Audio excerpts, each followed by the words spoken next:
All right, a bank CEO just made AOC look like the dummy she is.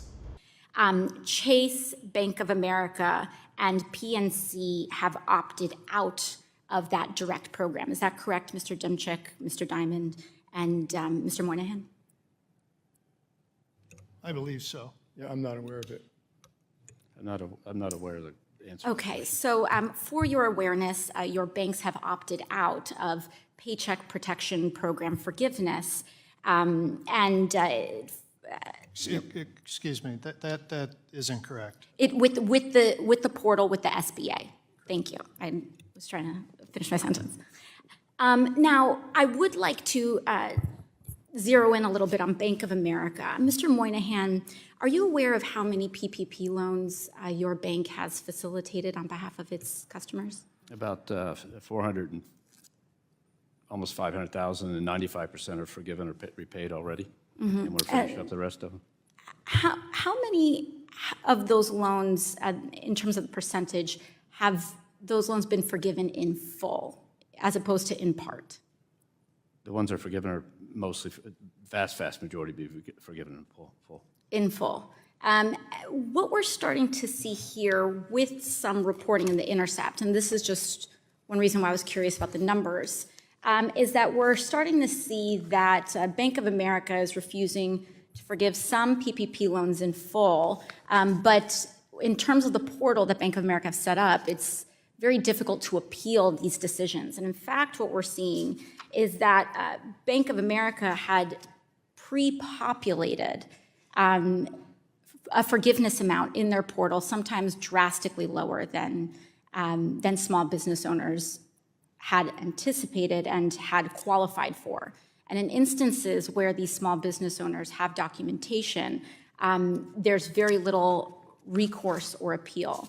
Does your portal make it easy to appeal their decisions so that after 2 attempts, the SBA can then take over the case?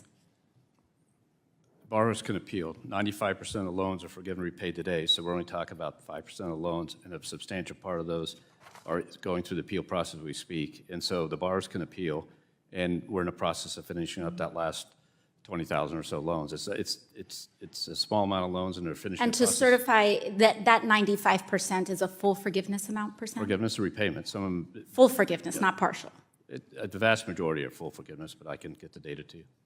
Okay, so there's a lot of stuff going on here, and I'm not even going to get into the intricacies of the questions and the program that she's asking about and the SBA bill and the loan forgiveness and all of this other stuff. It's more about sort of like the tactics that are happening here, so I'll break them down for you. So AOC is obviously a Democrat member of Congress. What she does is she references quote-unquote reporting from a left-leaning website called The Intercept. And something like The Intercept, which was actually founded by a journalist I respect named Glenn Greenwald, who actually left because he didn't want to be the head of something that was just going to do liberal propaganda. He really is a journalist that asks questions, as journalists used to do in this country.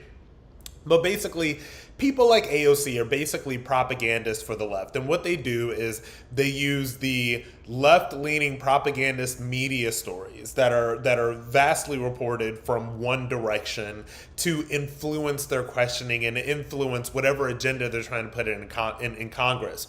It is very obvious that she doesn't know the intricacies of what she's asking about. It is very obvious that she's not even asking the right questions when the CEO basically says, well, you know, this thing that you're asking me is actually outdated because we're not processing loans like that anymore. So it's all theater, it's bad theater, and it's influenced by reporting that isn't even reporting. It's basically just left-wing propaganda that is anti-capitalist, anti-bank, anti-capitalism.